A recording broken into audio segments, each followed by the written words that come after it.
Man ana man ana man ana laulakum. Para hadirin wal hadirat, muslimin muslimat sedaya kula ingkang kula tresnani. Kula kenal Gus Dur wit cilik. Tahun 55 kula teng Pondok Krapyak Yogyakarta niku mun ngerti Gus Dur. Gus Dur nggih isih cilik, padha mawon ning piyambake mondok teng Tegalrejo nggene Gus Yusuf, mbok menawi dereng lahir Gus Yusuf nalika niku. Niku betanane Gus Dur niku pun The Holy Quran. Zaman biyen tahun 55 Gus Dur niku cekelane pun Al-Qur'an terjemahan bahasa Inggris. The Holy Quran.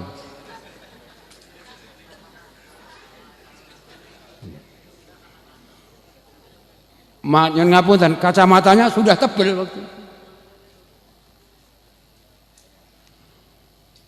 Kula semerep iki.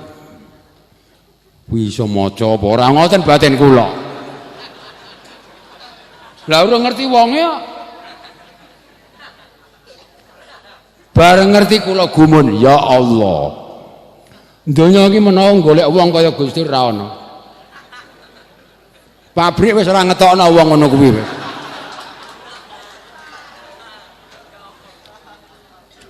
Gus Dur membaca buku The Satanic Verses, ayat-ayat setan karangan Salman Rushdie yang ngelek-ngelek Kanjeng Nabi dalam bahasa Inggris, dibaca mulai dari lapangan terbang Soekarno-Hatta ke Surabaya sampai di Juanda sudah tamat. Buku bahasa Inggris, satu buku tebal dibaca dari Soekarno-Hatta sampai ke Juanda Surabaya sudah tamat. Kula diceritani ngoten niku mboten ngandel po iya. Sareng kula dadi ketua NU wilayah. Kirim surat tengene Gus Dur kula anter piyambake sebagai ketua umum PBNU. Gus, ini surat dari wilayah. Le maca nu ngeten iki. Ingan delok.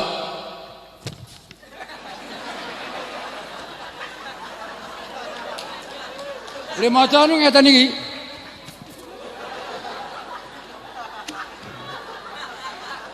Terus takon ngeten, lajeng pripun Mas Mukori? Lho, apa wis diwaca ta kuwi mau? Ternyata dengan nemplek ke kertas tenggene mripate niku kaya scanner. Kaya fotokopi, scanner niku kan fotokopi kan meng fotokopi niku scanner kan mung liwat seret ngoten tok. Niku pun mlebu. Mun mlebu otake Gus Dur, ternyata enggak ngawur. Apa yang saya tulis di surat itu ditanyakan satu persatu. Niku nek mboten scanner napa wonten ngoten niku. Barang ngerti ngono, lah pantes dek cilik cekelane wis ya di Quran iki wow, Quran bahasa ya Allah. Masyaallah ora ana wong kaya ngono.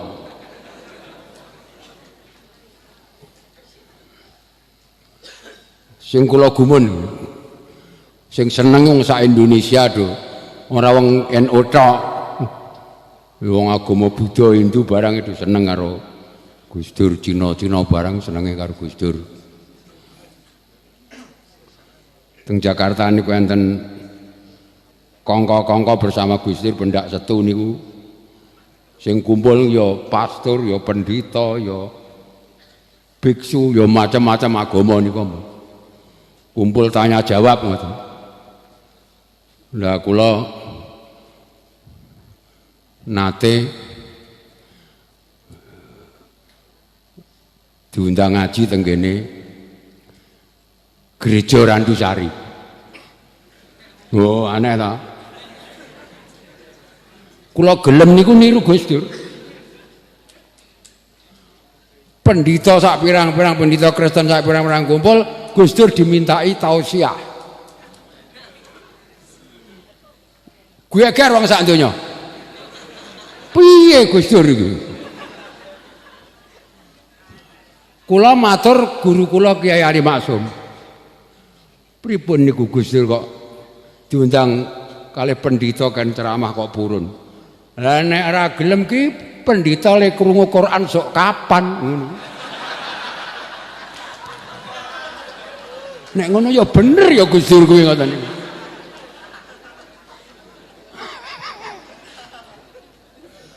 Wong-wong sak donya ngarani Gus Dur salah jebule sing wong sing luwih pinter waskita nggih gurune Gus Dur Ki Ali Maksum ngendika ngoten niku. Lah nek Abdurrahman ora gelem ki pendhita le krungu Quran sok kapan? Mula nalika kula diundang ngaji teng gereja Randusari, Keuskupan Randusari, kula nggih purun. Sing ngrungokke suster 200, bruder 8, pastore 3. Tanya jawab. Nalika kula nggih, Pak kok ngaji nang ngene pastoran Pak, nang ngene keuskupan ta Pak. Nek ora gelem iki pastor le krungu Quran sok kapan. Aku ya mengkari niru to. Gus Dur itu orang istimewa. Kula kenal mon dangu teng NU. Ning ora kabeh kok cocok niku mboten menungso kabeh cocok mboten. Ya ana kadang-kadang pendapate Gus Dur sing aku ora cocok. Ning kathah sing cocok. Nanti seorang jenderal Hartono nalika niku Kepala Staf Angkatan Darat semerep kula mungel Bukhari iki lho pendereke pendukunge utama Gus Dur ngoten niku.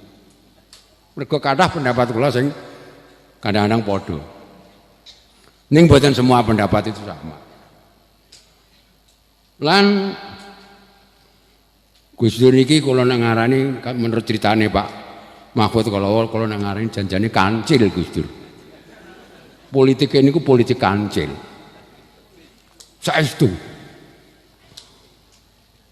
Beliau ini pejuang yang gigih, single fighter.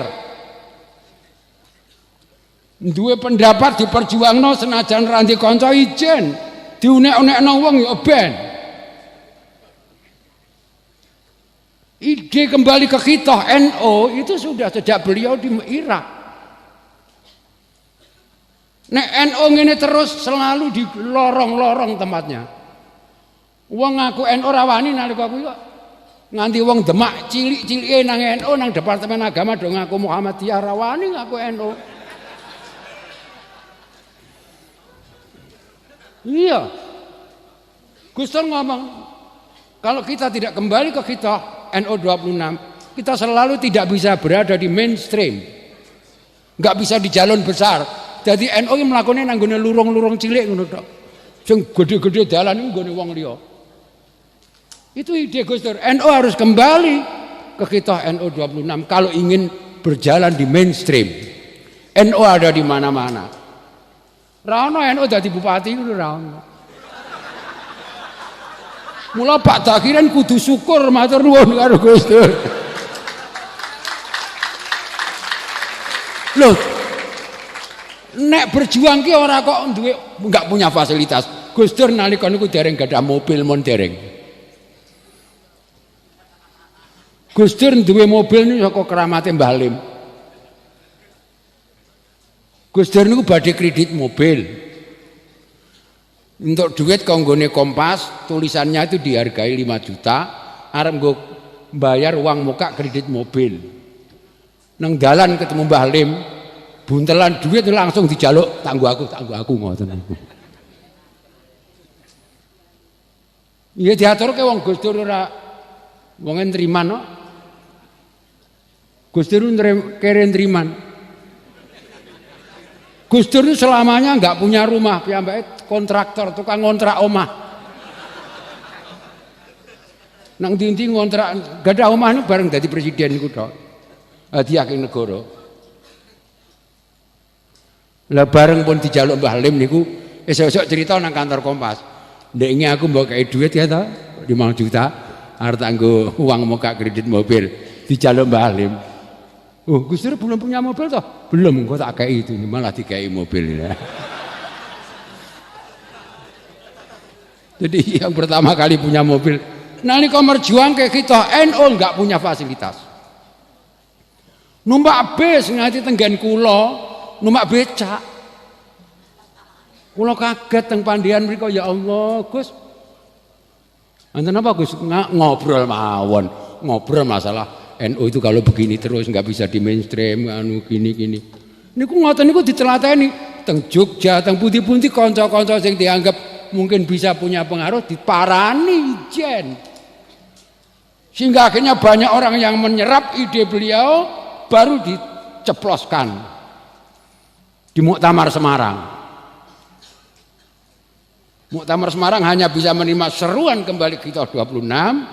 Akhirnya dimatangkan dalam Munas NU tahun 83 di Situbondo, diputuskan dalam Muktamar tahun 84 Situbondo. Niku perjuangan ra ono panitiane, ra ono tim pensukses, ra ono dhewean.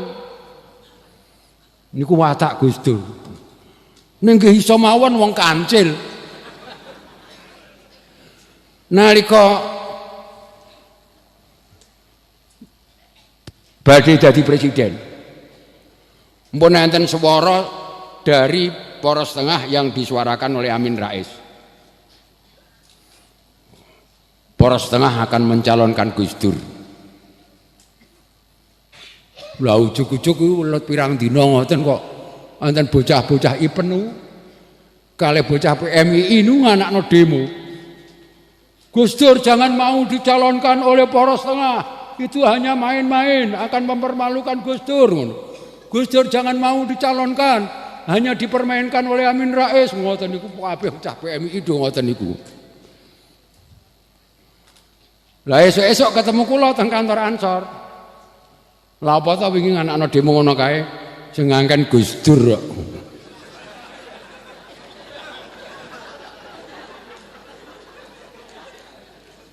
Lah perlunya apa? Lah niku Amin Rais kan langsung jawab, "Oh, kami enggak main-main. Kami mencalonkan Gus Dur sungguh-sungguh ngono." Lah ya kuwi sing dinteni. Niku nak kancil ta niku. Nganti Amin Rais dikandani nek pancen sungguh-sungguh dijak pamit nang kene Tebireng, dijak sowan ziarah kubure Mbah Hasyim Asy'ari nang kono tahlil gelem kuwi Amin Rais padahal Muhammadiyah. Kancil to niku.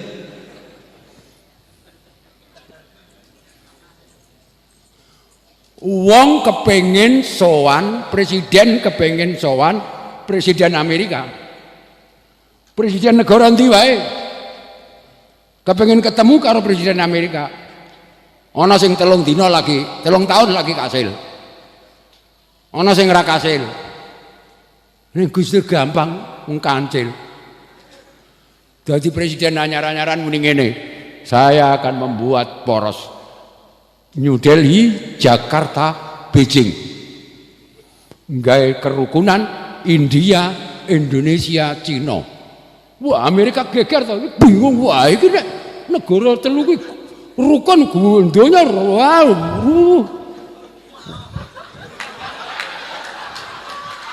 Mongko negara sing penduduke paling akeh iki Cina, India, Indonesia. Nek telu kuwi rukun donya rusak. Mula terus Gus Dur diundang nang gone Presiden Clinton kuwi. Ora njaluk diundang. Mong waktune dibatasi mung setengah jam. Gak oleh suwe-suwe.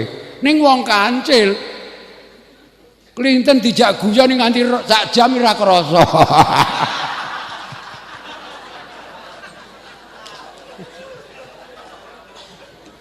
Insyaallah kula wis wonten mawon lakone niku. Satu hal, banyak hal yang kadang-kadang beliau lontarkan orang nggak paham, lalu mengecam. Saya mencatat beberapa hal. Cilik-cilikan, Gus Dur tahu ngendika, ora kudu assalamualaikum. Selamat pagi, selamat siang, selamat sore kena. Dipelintir karo wartawan. Tidak perlu assalamualaikum, padahal tembungnya ora kudu assalamualaikum. Diganti tidak perlu assalamualaikum. Wartawane ngaku kok. Tak pelintir ben ditanggapi wong rame, kok korane payu ngono lho. Lah wong padha nanggapi gimana? Kiai kok enggak assalamualaikum padahal lah aku takoni pripun Pak Bukhari? Ngono kok repot. Delok nang madrasah nang pondok pesantren. Kabeh pelajaran bahasa Arab gak ono assalamualaikum. Sabahal khair, sabahal surur. Ayo, pelajaran bahasa Arab nang pondok ora ngono. Ya. Ora assalamualaikum ta kuwi. Selamat pagi, selamat sore, sabahal khair, sabahal surur. Sak piturute. Malah Nabi tahu nang ngene hadis riwayat Ibnu Majah, Nabi tahu esuk-esuk ketemu sahabat ngendika ngeten mboten assalamualaikum. Subhanakallah. Semoga pagimu dibaikkan oleh Allah. Kena wae selamat pagi. Ning wong ora ngerti. Gus Dur diunek-unekno. Piye kiai kok malah nalika Gus Dur usul. Nah wong geger karo Israel ya ana ya ene ra tau menang. Angger perang daerah Israel munda. Ayo nek ra ngandel delok. Tahun 488 sing dikuasai Israel semene perang munda neh, bar perang munda neh. Tahun 67 perang maneh munda maneh. Setiap kali perang daerah Israel munda. Wong Islam ora iso ngalahno, wong Arab ora iso ngalahno. Ora iso ngalahno wong kudu dibantu karo Amerika. Calon presiden Amerika nek ora menyatakan saya akan membantu Israel, mungkin dipateni. Dan orang bakal menang nang Amerika nyalon presiden ngono kuwi. Harus menyatakan saya akan membantu Israel. Kalau enggak orang bakal jadi presiden nang Amerika. Termasuk Obama. Lah Gus Dur ngusulno wong ya perang ya ana ya nek ora tau menang, apa-apa ora tau menang, mbok rukunan wae. Lah bisane rukun jadi buka. Kita mengakui adanya negara Israel. Untuk itu perlu dibuka hubungan diplomatik dengan Israel. Indonesia APE membuka hubungan diplomatik karo Israel. Buru-buru orang, seorang pimpinan partai Islam besar di Jakarta, pimpinan pusat almarhum menyatakan, piye Gus Dur? Kok wis ilang keulamaane? Nganjurna supaya Indonesia hubungan karo Israel. Kan Quran wis cetha mengatakan, "Walan tardha angkal yahudu walan nasara hatta tattabi'a millatahu." Wong Yahudi, wong Nasrani ora bakal seneng karo awakmu nek kowe ra manut agamane wong-wong kuwi. Quran wis muni ngono. Gus Dur malah ngangkon hubungan diplomatik karo Israel. Aneh wong iki aneh. Karo Yahudi karo ora oleh, ning karo Nasrani kok ditokno wae padahal Qur'ane munine ora ridho wong Yahudi lan Nasrani. Hubungan karo Israel ora oleh, ning hubungan karo negara sing gawe Israel malah ditokno wae. Wis ngerti sapa sing gawe negara Israel? Amerika, Inggris, Prancis, Rusia, negara sekutu. Negara Amerika, Inggris, Prancis lan Rusia iki sing gawe negara Israel.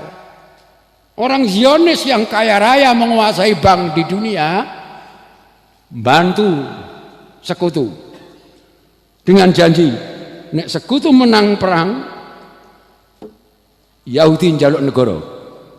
Mergo nalika kuwi wong Yahudi nang ndi sugih pinter-pinter ning gak ndek negara Israel. Keluyuran nang Rusia, nang Inggris, nang Prancis, nang Amerika, gak ndek negara. Gawekno negara.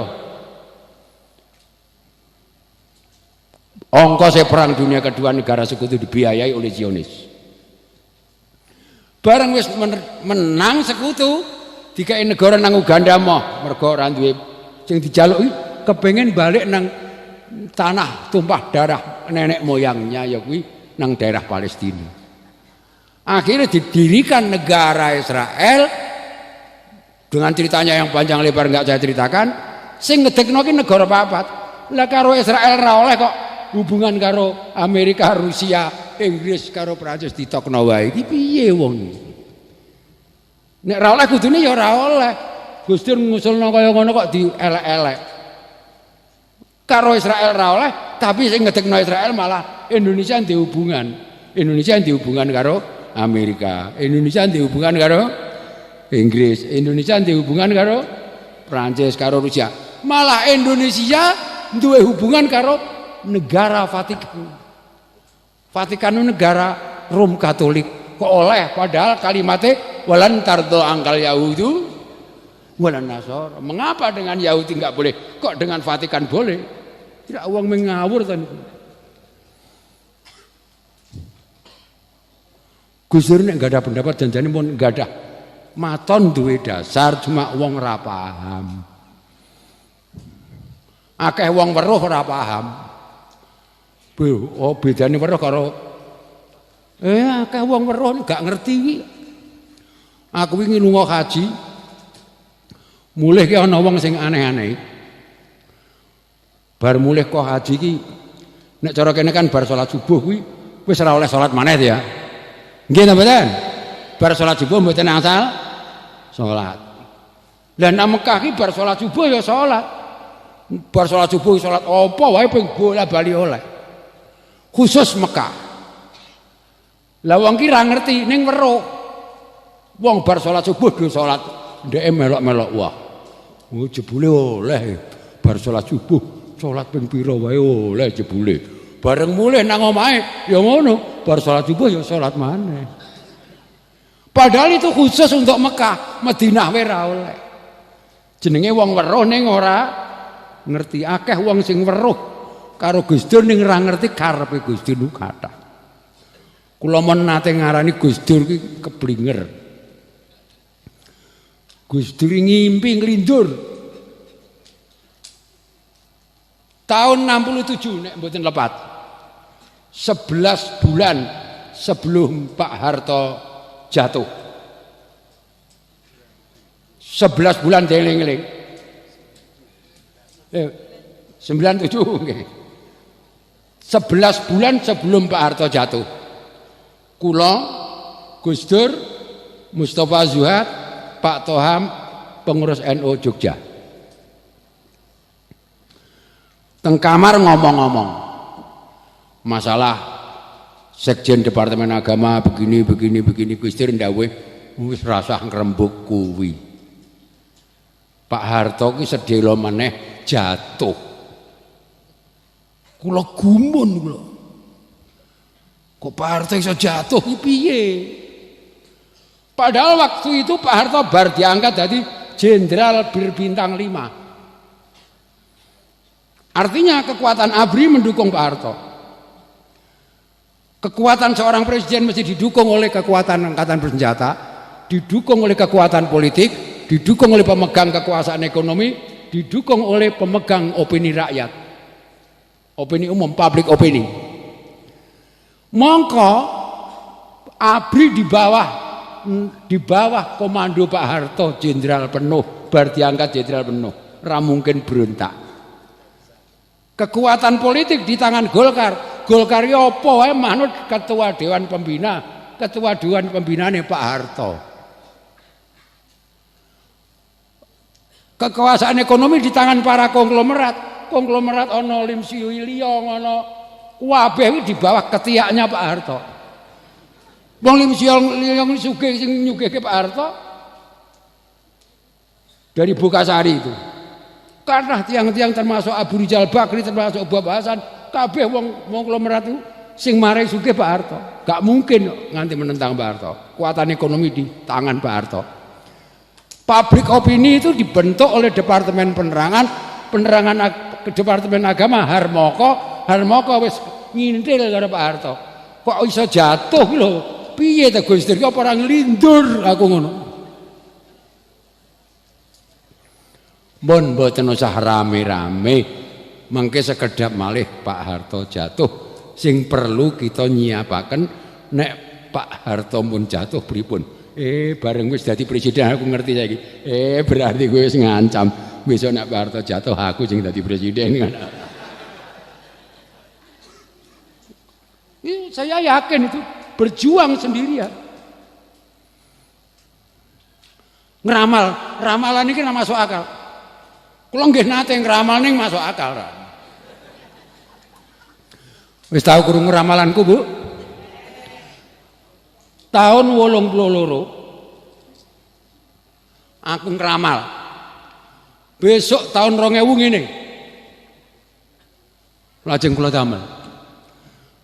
Tahun 2000 kerja serba mesin, berjalan berlari menggunakan mesin, manusia tidur berkawan mesin, makan dan minum dilayani mesin. Sungguh mengagumkan tahun 2000.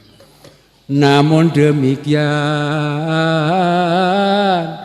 penuh tantangan. Penduduk makin banyak, sawah ladang menyempit, mencari nafkah. Tenaga manusia banyak diganti mesin, pengangguran.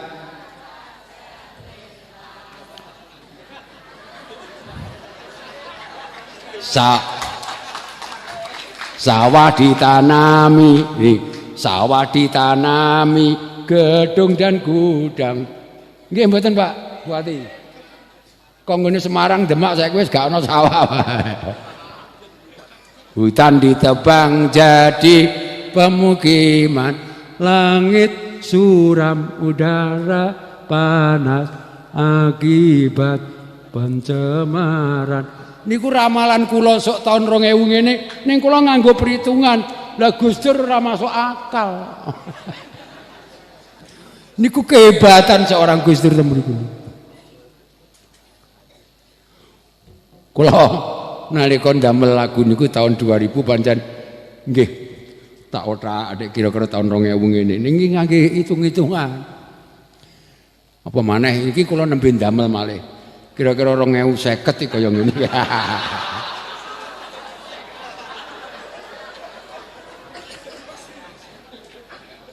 Lah piye wong saiki kon kabeh moh. Wong brojol pirang-pirang. Sakwise zaman reformasi kan kabeh ora diurus.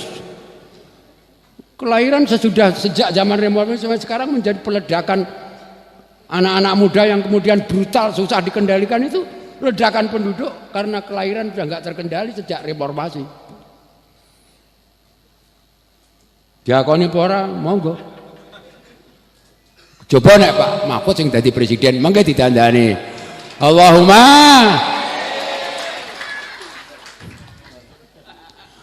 Para bapak, para ibu lan para sedherek. Kula kinten pancen di kalangan NU mboten enten. Seorang tokoh NU yang dikholi seluruh Indonesia. Nggih nembe Gus Dur niku. Nggih nek kaya kala liyane ora nunut niku sing tidak. Sing didaftar niku jane kiai gede-gede ning malah nunut Gus Dur ngoten. Kiai Mahfud niku kiai masyaallah.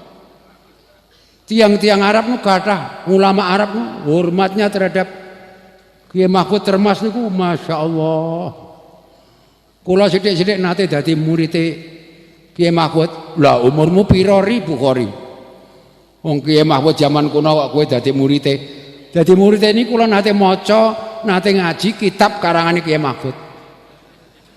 Dadi aku murite Kiai Mahfud. Niku kitab sing disebutke wau Minhajuz Zawin Nadhar. Minhajuz Zawin Nadhar niku kula nganti apal ning sak bed, rong bed tok. Mergo napa? Mergo le apal banget itu mergo ana jeneng kula teng mriku. Awalu jami'il hadithi wal athar Ibnu Syihabin Amiron Lau Umar. Wa awalul jami'i biktisari ala sahihi faqatil Bukhari. Aku hafal mergo jenengku disebut. Pancen menungso egois kok. Nek ora egois piye wong delok foto pirang-pirang ngene. Nek sono gambare dhewe suwi. Nek gambare wong liya seret. Nek ana gambare dhewe suwi lho ndelok. Iya ta? Egois sak menungso. Para bapak, para ibu lan para jare sedaya, kula namung pesan yang kita harus tiru dari Kholimi, semangat juang beliau.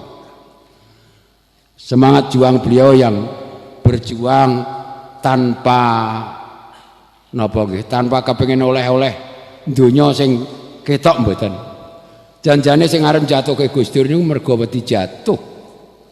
Upamane mboten enten tiyang korupsi sing wedi jatuh, Gus Dur mboten jatuh. Kula semerep kok.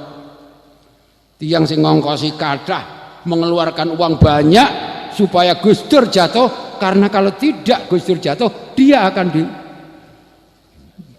koruptor besar teng Indonesia. Kula ngerti. Zaman itu dendam kaos. Nglawan Gus Dur digawekno kaos. Alah trimo sithik to kaose. Nderek Gus Dur sithik. Lha mriku ndamel kaos kuwathah. Duit sebar untuk menjatuhkan Gus Dur. Niku nek mboten Gus Dur jatuh piyambake jatuh. Mereka koruptor besar. Gus Dur nggak ada tekad arep berantas korupsi. Kula sempat berbuka bersama kalian Gus Dur nalika beliau jadi presiden. Malah kula nggih darani nasihat ya kena, himbauan ya kena, kula matur Gus. Kok najan presiden kula nyeluke tetep Gus. Napa Mas Bukhari? Jangan sakniki dadi bapake menungso sak donya. Sak Indonesia. Rumiyin namung bapake wong NU, sakniki bapake rakyat Indonesia. Kula suwun dadane tambah dijembari. Nek enten tiyang elek-elek jenengan cek njaluk ngapura, cek ora njaluk ngapura, jenengan ridake. Lho, sampean kok wonten saran ngoten niku pripun? Sebab enten tiyang sing ngelek-ngelek jenengan. Bar ngunek-ngunekke jenengan. Niku tiba terus lara terus mati. Dadi ngelek-elek urung rampung tiba lara mati. Pokoknya jenengan jembar ke dadane. Oh enten malih Mas Bukhari lho malah cerita. Wong tak nasihati kon cerita malah cerita. Oh enten malih Mas Bukhari. Teng Purwokerto kiai pidato ngelek-elek kula. Sarunge ucul. Bareng sarunge ucul wong kiai sepuh ya dadi kathoke ya kathok dawa, kathok setengah dengkul ngono kae. Wah niku tiyang guyu niku rumangsane guyu pidatone. Padahal sing diguyu niku le kathokane. Dadi Gus Dur santai mawon ngadepi nate kula aturi Gus. Napa? Jenengan dadi presiden enten tiyang sing nyatet jenenge jenengan kados Suwondo niku wong. Ada orang pergi ke Cina, perusahaan besar, Gus Dur minta mobil ini, dikasih Gus. Padahal jenengan kan mboten ndhawuhi napa-napa. Cinane nggih wedi mergo niki Pak Gus Dur minta ini, Gus Dur minta ini. Enten tiyang ngoten niku Gus. Ah salahe Cinane ngoten niku malah. Lah wong aku ora ngangkon ya ora nelpon ya ora nggawe surat kok ana wong ngomong ngono kok digawe ya bejane wonge ngoten niku. Le nanggapi niku lho enak mawon. Lho kalau memang bener kan nelpon Gus Dur apa bener Bapak mengendaki ngono? Enggak. Nah, langsung dikei salahe Cinane ngoten niki. Leres niku santai. Tidak emosional. Dan napa nggih? Beliau itu walaupun keturunan Mbah Kiai, beliau itu tidak pernah membanggakan aku putune Mbah Hasyim, aku putrane Pak Wahid mboten. Beliau membesarkan diri sendiri, mandiri dan lepas dari orang tua, ngantos dangu teng Mesir, kuliah ngatus teng Irak teng pundi-pundi menika mandiri. Cuma nek ditakoni titel Gus Dur apa? Pancene ya secara resmi ra duwe titel. Sebab terlalu cerdas. Itu kandhani kok.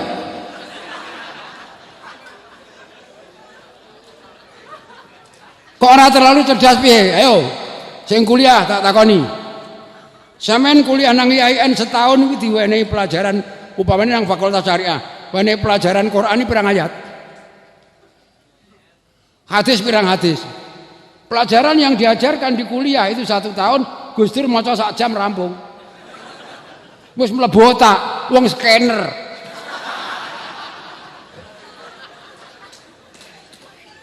Lah mulane ora betah kuliah nang Mesir lagi cedhilu ya ora kuliah sing arep diwulangno besok buku wajib ini diwaca delok rampung lha apa.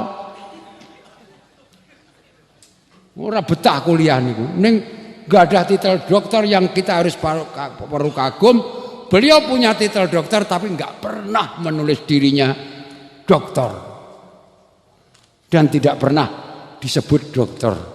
Beliau diceluk Gus mawon kadang-kadang ora seneng.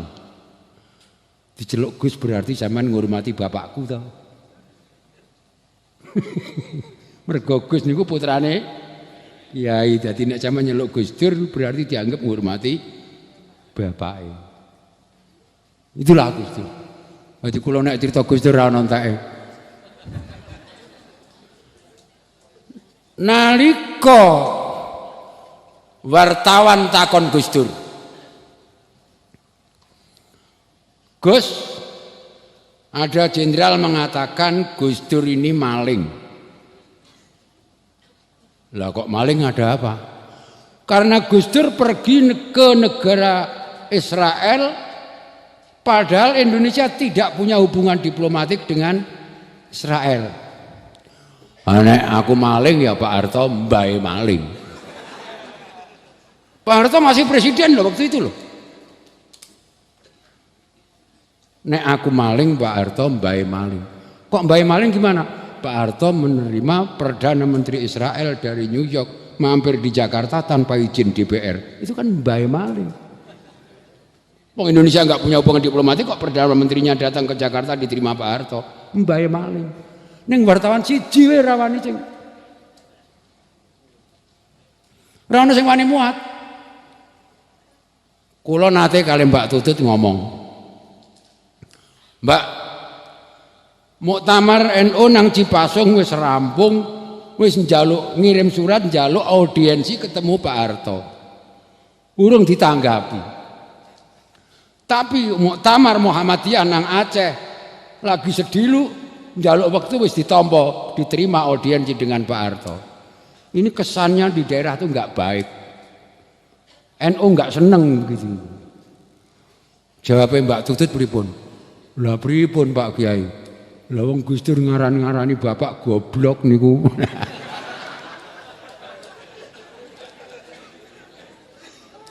Ngoten niku teng luar negeri dimuat nang koran dan beliau enggak mau ngeralat.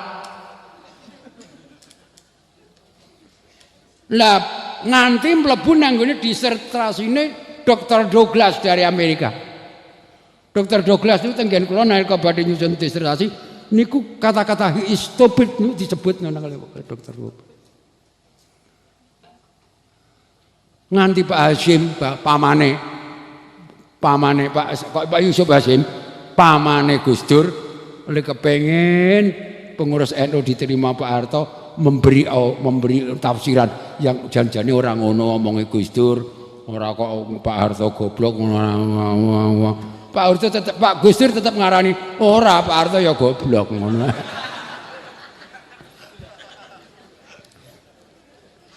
Pertanyaannya wartawan ngene, rakyat Indonesia itu mayoritas Islam, orang Islam mayoritas NU. Tapi mengapa selama Pak Harto menjadi presiden nggak pernah mengambil menteri NU? Jawabannya, he is stupid. Mergo ndek iki goblok. Itu dimuat wartawan sak donya teng Australia. Lah kok nyabut ya mong pancen goblok. Beliau berani dengan segala risiko. Pak Harto mengumandangkan di seluruh dunia Indonesia negara demokrasi, pemilihan umum yang ikut pemilihan umum sekian persen, Gus Dur nggawe forum demokrasi, forum yang akan menghidupkan demokrasi nang Indonesia. Wes dikandakno demokrasi kok, seluruh Indonesia ini demokrasi, malah Pak Domo ngarani demokrasinya bulat ora oval, bunder ser. Lah kok Gus Dur nge forum demokrasi arep gawe Indonesia ben demokrasi. Apa rumangsane durung demokrasi ngono apa? Gus Dur diunek-unekno ya tetep pokoknya. Nanti seorang menteri di Jawa Timur di Surabaya mengatakan ada gerakan moral yang akan menjatuhkan Pak Harto. Seperti gerakan moral yang akan menjatuhkan Presiden Marcos Filipina. Presiden Marcos yang korupsinya besar itu dijatuhkan dengan cara apa aja nggak bisa. Akhirnya dijatuhkan dengan gerakan moral. Indonesia ini ada tokoh yang akan melakukan gerakan moral untuk menjatuhkan Pak Harto. Lah nek aku ki dianggap nganakno gerakan moral berarti Marcose Pak Harto ya.